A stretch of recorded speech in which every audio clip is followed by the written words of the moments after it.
नमस्कार, हरियाणा की खबरों में आपका स्वागत है। मैं हूं आपके साथ शैलजा त्यागी। तो सीएम सैनी ने चंडीगढ़ के सेक्टर 18 स्थित टैगोर थिएटर में आयोजित कार्यक्रम में बतौर मुख्य अतिथि शिरकत की। तो इस मौके पर सीएम ने श्री गुरु तेग बहादुर जी को नमन करते हुए कहा कि आज का ये अवसर मेरे लिए अत्यंत प्रेरणादायी और हृदय स्पर्शी है, जब हम हिंद की चादर 9वें पातशाह श्री गुरु तेग बहादुर जी के जीवन पर आधारित पुस्तक के विमोचन के साक्षी बने हैं। तो इस मौके पर मुख्यमंत्री ने ग्लोबल पंजाबी एसोसिएशन के मुख्य संरक्षक डॉक्टर इकबाल सिंह लालपुरा द्वारा लिखित हिंदी पुस्तक तिलक जंजू का राखा का भी विमोचन किया।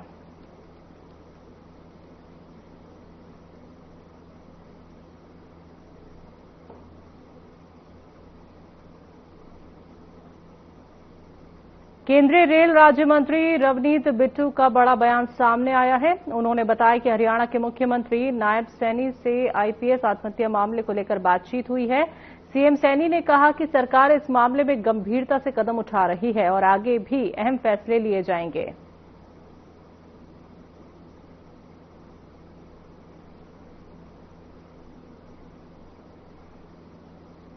बड़ा सीरियस बड़ा चिंता की गल आ वो अपना टूर भी बड़ा शॉर्ट एकदम करके उन्होंने ही गए कुछ आईएएस ते अज उन्होंने कहा भी होर बड़ी गंभीरता कुछ फैसले आ जिहड़े वो अज ले जाएंगे। इन्नी गल साडी जरूर उन्होंने हुई है।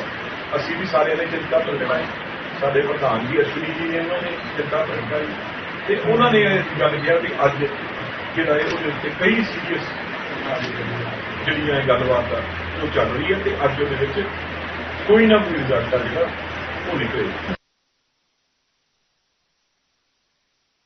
हरियाणा में चल रहे बहुचर्चित एडीजीपी वाई पूरन कुमार सुसाइड प्रकरण को लेकर इस समय सियासी घमासान मचा हुआ है। तो इसी प्रकरण को लेकर अब केंद्रीय राज्य मंत्री कृष्णपाल गुर्जर की प्रतिक्रिया सामने आई है, जिनका कहना है कि हम सभी की सहानुभूति परिवार के साथ है और नायब सिंह सैनी सरकार में न्याय होगा। दोषी चाहे कोई भी हो, उसको खामियाजा भुगतना पड़ेगा। परिवार द्वारा डीजीपी को हटाए जाने की मांग को लेकर पूछे गए सवाल पर उन्होंने कहा कि एसआईटी का गठन कर दिया गया है, मामले की जांच चल रही है, केस के कायदे कानून है, निश्चित तौर पर जो भी दोषी होगा कार्रवाई होगी और नायब सैनी सरकार पीड़ित परिवार के साथ है। वहीं नेता प्रतिपक्ष राहुल गांधी ने दिवंगत एडीजीपी वाई पूरन कुमार की पत्नी अमनीत सिंह के नाम लिखे गए पत्र में इसे गहराते सामाजिक जहर का प्रतीक बताने वाले बयान पर कहा कि जो भी हुआ वो ठीक नहीं हुआ, पीड़ित परिवार के साथ हमारी संवेदनाएं हैं।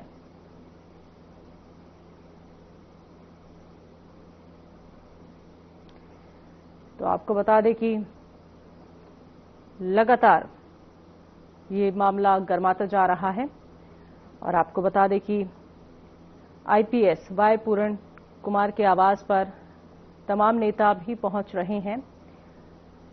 तो आईपीएस सुसाइड केस में सियासी घमासान हरियाणा में देखने को मिल रहा है।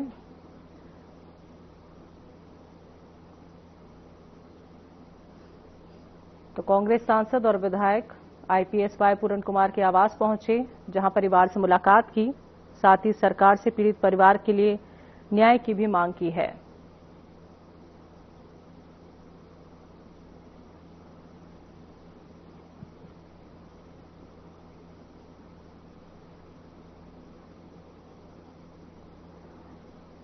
तो बता दें आपको कि साफ तौर पे देखिए राहुल जी की बात छोड़िए, पीड़ित परिवार के प्रति हर किसी की हमदर्दी है। जो हुआ वो ठीक नहीं है, इसलिए सबने, हमारे मुख्यमंत्री जी ने, हमारे तमाम गहरी संवेदना सब पीड़ित परिवार के पास गए और उन्होंने उनको भरोसा भी दिलाया कि निश्चित तौर पर जो भी दोषी पाया जाएगा उसको बख्शा जाएगा, उसको सजा मिलेगी। अब जिन्होंने राजनीति करनी है उनको राजनीति मुबारक। हमारी तो उस परिवार के प्रति पूरी संवेदना है और निश्चित तौर पर नायब सैनी जी की सरकार उनको न्याय देगी।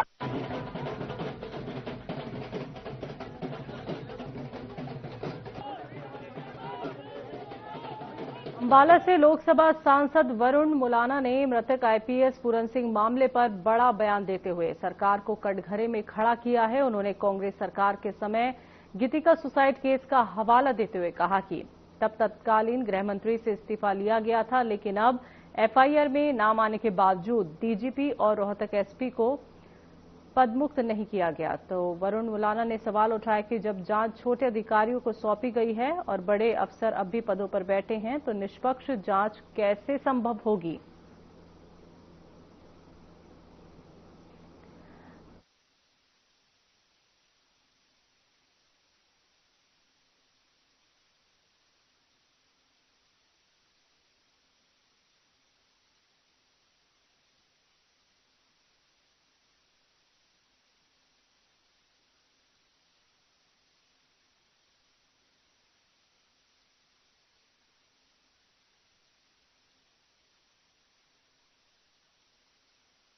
आज भी जातिगत हमला और जाति के नाम पर इस तरह से भेदभाव आज भी हो रहा है। जब साफ साफ सुसाइड नोट में लिख दिया गया कि 2 अधिकारी, एक एसएसपी रोहतक और दूसरे डीजीपी हरियाणा, अभी तक जो एफआईआर काटी गई उसके अंदर जो खाना नंबर 7 है, इन दोनों के नाम ही नहीं। तो परिवार का कहना है कि जब तक इनका नाम ही नहीं होगा एफआईआर में तो न्याय कैसे मिलेगा। और इसीलिए आज 6ठा दिन है जी, अब तक अंतिम संस्कार भी नहीं हो पाया है। कैसे उम्मीद करेंगे कि जब तक इन अधिकारियों को पदभार मुक्त नहीं किया जाएगा, कैसे उम्मीद करेंगे कि जो इंक्वायरी होगी वो निष्पक्ष होगी। इसलिए सबकी मांग है कि डीजीपी हरियाणा को पदभार मुक्त हरियाणा सरकार करे। और अब तक क्यों नहीं करा है, आप इससे अंदाजा लगा सकते हैं कि क्या दबाव है सरकार के ऊपर, क्यों नहीं करते। जब हरियाणा में कांग्रेस की सरकार थी, हुड्डा साहब मुख्यमंत्री थे, उस समय जो मौजूदा गृह मंत्री थे उनके ऊपर भी एक इसी प्रकार से एक सुसाइड नोट आया था, तो उनका इस्तीफा हुआ था। किसान अपने खेत में ध्यान दे, पोर्टल ठीक कराए या डाई की खाद के लिए लाइनों में लगे, क्या करे वो। पता नहीं किस बात की दुश्मनी, किस बात का जो बदला है वो आज भाजपा सरकार किसानों से लेती है। आड़तियों की भी आड़त घटा दी, भी खर्चे बड़े होंगे। मजदूरी तक समय पे नहीं आती है, बारदाना तक समय पे नहीं आता। पता है कि ये सीजन रहेगा, इस समय बारदाने की आवश्यकता रहेगी, लेकिन ये सरकार बारदाना भी समय पे नहीं देती। किसी भी मंडी के अंदर जो मूलभूत सुविधाएं हैं,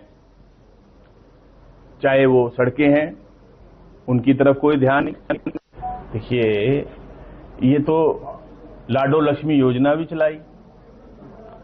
इन्होंने ही चुनाव के समय कहा था घोषणा पत्र में कि हरियाणा की हर महिला को 2100 रुपए महीना मिलेंगे। हर महिला को कहा था। आप आज भी इंटरनेट पे देख सकते हैं और कोई प्रति आपको मिल जाए भाजपा के घोषणा पत्र की, आप उसमें भी देख सकते हैं। तो अब क्या हो गया? अब क्या हो गया? जब गरीब तो माना जाता है जिसकी आय 1,80,000 से कम हो हरियाणा के अंदर, और जब लाडो लक्ष्मी योजना के लिए 1 लाख आय से कम होनी चाहिए। क्यों होनी चाहिए? ये चुनाव के समय तो आपने नहीं कहा, घोषणा पत्र में तो आपने नहीं कहा। तो ये जुमलेबाजी कब तक चलेगी? 10.5 लाख तो बीपीएल कार्ड काट दिए। 10.5 लाख पिछले केवल 5 महीने के अंदर। कौन सी ऐसी योजना चली है जिससे गरीब अमीर हो गया 5 महीने के अंदर? बताएं तो सही। पंजाब के वित्त मंत्री हरपाल सिंह चीमा आईपीएस पूरन कुमार के आवास पहुंचे। इस दौरान उन्होंने परिजनों से मुलाकात की। हरपाल चीमा ने कहा कि 7 दिन हो चुके हैं, लेकिन अभी तक सरकार ने कोई कार्रवाई नहीं की। उन्होंने सरकार से उचित कार्रवाई की मांग की है।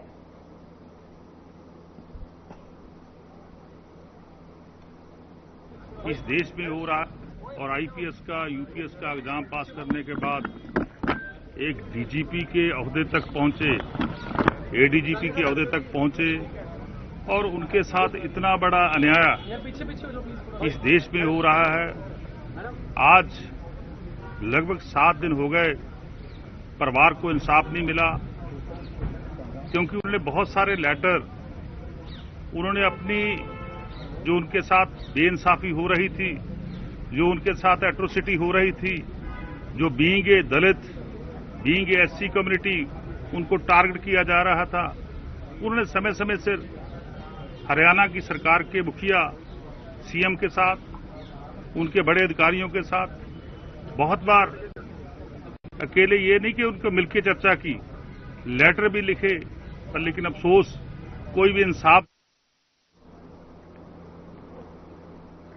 नूंह एडीजीपी वाई पूरन सिंह की संदिग्ध आत्महत्या के मामले में न्याय की मांग को लेकर नूंह जिले के कस्बा नगीना में सैकड़ों लोग ने कैंडल मार्च निकाला। ये मार्च संत शिरोमणि रविदास मंदिर से शुरू होकर वाल्मीकि मंदिर, खटीक मंदिर होते हुए गोहरवाली चौक तक निकाला गया। तो कार्यक्रम का आयोजन वामसेव, भारत मुक्ति मोर्चा, बहुजन क्रांति मोर्चा, डॉक्टर अंबेडकर युवा संगठन नगीना सहित कई सामाजिक संगठनों ने संयुक्त रूप से किया। प्रतिभागियों ने मोमबत्तियां जलाकर दिवंगत अधिकारी को श्रद्धांजलि दी और दोषियों की गिरफ्तारी की मांग उठाई।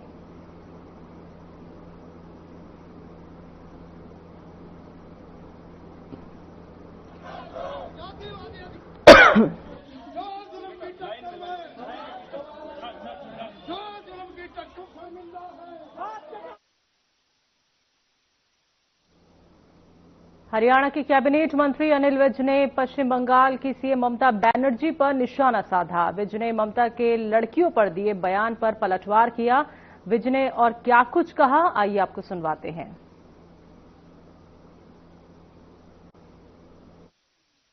अपनी कमजोरी की परिभाषा बता दी कि वो एक कमजोर मुख्यमंत्री है और महिला होकर वो वहां पर महिलाओं की ही रक्षा करने में सक्षम नहीं है। इससे पहले भी कई केस हुए हैं जिसमें उसने अपनी बेचारगी बताई है। ये कांग्रेस की पार्टी का अंदरूनी मामला है, इस पर कोई प्रतिक्रिया देना ठीक नहीं। ये कांग्रेस की पार्टी का अंदरूनी मामला है, इस पर कोई प्रतिक्रिया देना ठीक नहीं। हरियाणा की खबरों में वक्त एक छोटे से ब्रेक का।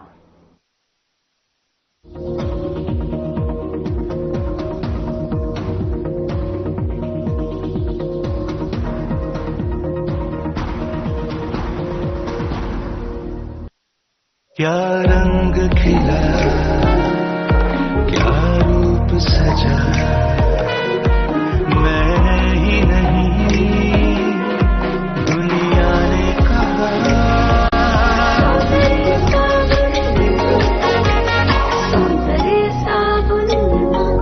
कुछ लोग खाते पीते तो बहुत बढ़िया हैं, पर फिर भी उनकी सेहत नहीं बनती।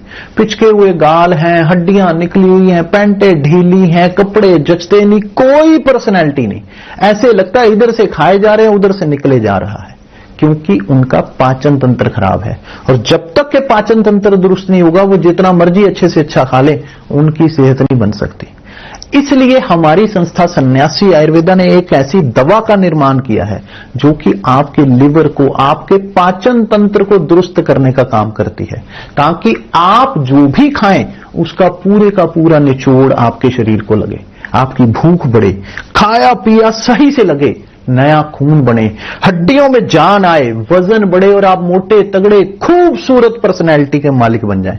सिर्फ 699 रुपए की पूरे 1 महीने की दवा होती है और आप इसे घर बैठे 01145454545 पर फोन करके दवा मंगवा सकते हैं।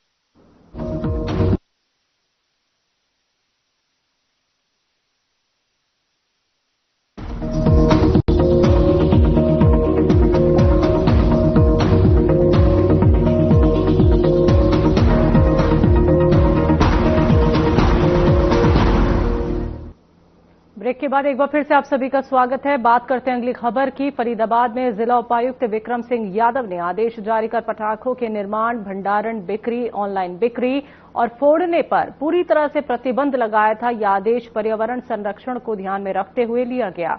साथ ही ये भी कहा गया कि अगर कोई आदेशों को तोड़ता है तो उसके खिलाफ सख्त कार्रवाई की जाएगी। लेकिन दूसरी तरफ सोमवार को फरीदाबाद के अटल कमल बीजेपी कार्यालय में आयोजित प्रेस कॉन्फ्रेंस के दौरान बीजेपी जनता युवा मोर्चा के प्रदेश अध्यक्ष योगेंद्र शर्मा ने कहा कि लोग दीपावली पर खुलकर पटाखे चलाएं। उन्होंने कहा कि दिवाली हिंदुओं का सबसे बड़ा त्योहार है। इस खुशी के अवसर पर लोगों को अपनी भावनाओं को खुलकर व्यक्त करना चाहिए। बहुत बड़ा त्योहार है, दिवाली से बड़ा हमारा कोई हिंदुओं का त्योहार नहीं होता। और इसके अंदर जश्न के अंदर कोई कमी ना हो, हम विवाह शादी इत्यादि होते हैं तब भी तो बम पटाखे बजाते हैं। और आपके ध्यान में एक बात ला दूं, जब नववर्ष मनाया जाता है पूरी दुनिया के अंदर, हर देश के अंदर पटाखे बजाए जाते हैं, तब कोई उन लोगों को ज्ञान देने की बात नहीं करता। लेकिन जब हिंदुओं के त्योहार की बात आती है, पटाखों के बजाने की बात आती है, तो लोग उसके ऊपर अपना ज्ञान देना शुरू कर देते हैं। तो मैं तो अपने सभी साथियों को ये कहता हूं कि खुलकर पटाखे बजाएं। योगेंद्र जी, सबसे पहले हरियाणा सरकार का ही फरमान जारी होता है कि पटाखे बैन किए जाएंगे। सरकार भी आपकी और आप समर्थन भी कर रहे हैं। नहीं, देखिए जो बैन करने की बात सरकार ने कही है, सरकार ने उन ऐसे स्थानों को चिन्हित किया जहां पर बहुत ज्यादा पॉपुलेशन है, उन बाजारों के अंदर बैन करने की बात करी है जहां पर हमें दुकानें ना लगे। अगर पटाखों की दुकानों से नुकसान हो तो उनको बाहरवाई के अंदर बजाने के लिए नहीं रोक लगाई गई कि भी आपने पटाखे बजाने नहीं है। ऐसा किसी तरह का भी सरकार का कोई। खबर हिसार से है, जहां देर रात सड़क पर मामूली विवाद में प्रॉपर्टी डीलर को गोली मार दी गई, जिसके बाद प्रॉपर्टी डीलर घायल अवस्था में खुद गाड़ी चलाकर अस्पताल पहुंचा। उधर आरोपी गाड़ी में सवार होकर फरार हो गए। घायल प्रॉपर्टी डीलर ने 3 हमलावरों की पहचान बताई है। पुलिस ने आरोपी के खिलाफ मामला दर्ज कर लिया है और आरोपियों की तलाश की जा रही है।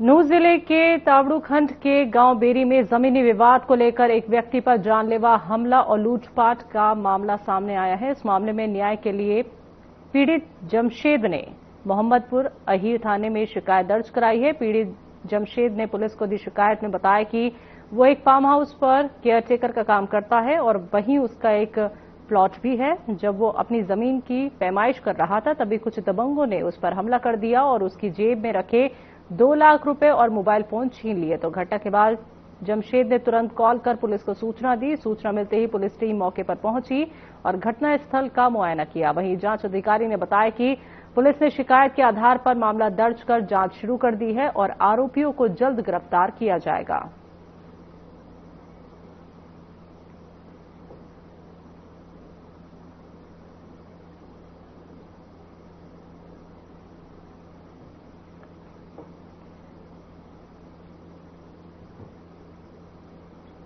सर, हम 2 किला दूरी पे पाइप बदल रहे थे पायरा, तो यहाँ जी 2 गाड़ी आई थी। हमने समझी पार्टी गाड़ी, एक करेटा गाड़ी थी ब्लैक कलर की और एक स्कॉर्पियो थी। तो हम अपने काम में लगे हुए थे।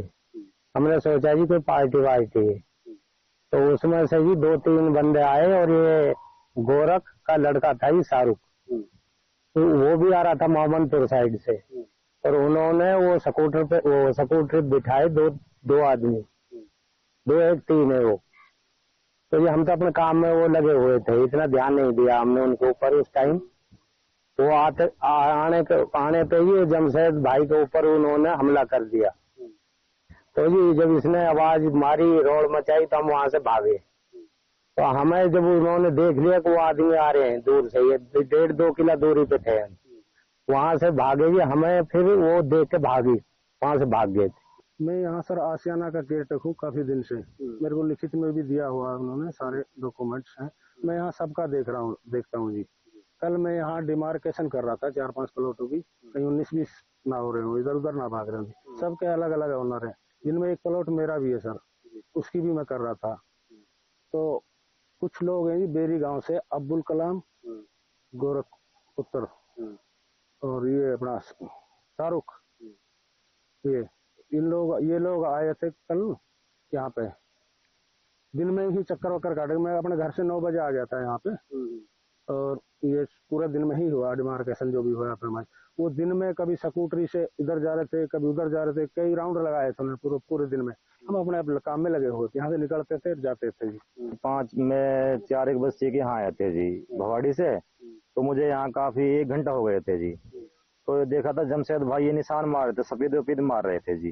तो मैं भी यहाँ जमीन है जी मेरी, मैं इसको बोता हूँ, ये पार्टी वाले को भी कुछ खेत को बोता था जी मैं।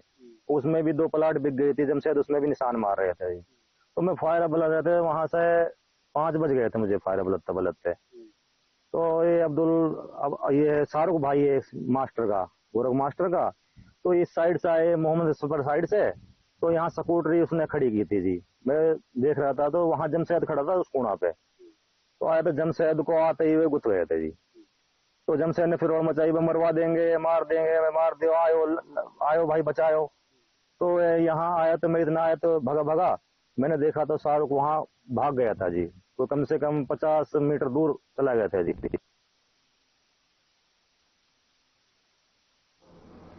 इंद्री खंड के गांव बीबीपुर जट्टान के राजकीय वरिष्ठ माध्यमिक विद्यालय में लाखों रुपए के सामान की चोरी का मामला सामने आया है, जिसमें चोरों ने विद्यालय से 86 टैब, डीवीआर, एलसीडी व प्रधानाचार्य कार्यालय में लगी एलसीडी को चुरा लिया। तो विद्यालय की प्रधानाचार्य मीनाक्षी चौधरी ने बताया कि पिछले सप्ताह करवा चौथ माह का दूसरा शनिवार और रविवार होने के कारण विद्यालय में अवकाश था। सोमवार सुबह विद्यालय खुलने के बाद चोरी का पता चला। उन्होंने बताया कि शिक्षा विभाग की ओर से कक्षा 9 से लेकर 12 तक के विद्यार्थियों की पढ़ाई के लिए 104 टैब उपलब्ध करवाए गए थे। इनमें से 86 टैब चोरी कर लिए गए हैं। तो इनके साथ ही कार्यालय में लगे डीवीआर और 2 एलसीडी का भी यहां पे उन्होंने जिक्र किया कि वो भी चोरी हो गए हैं। तो चोरी हुए सामान की कीमत लाखों में है। तो चोरी की सूचना पुलिस को दे दी गई है।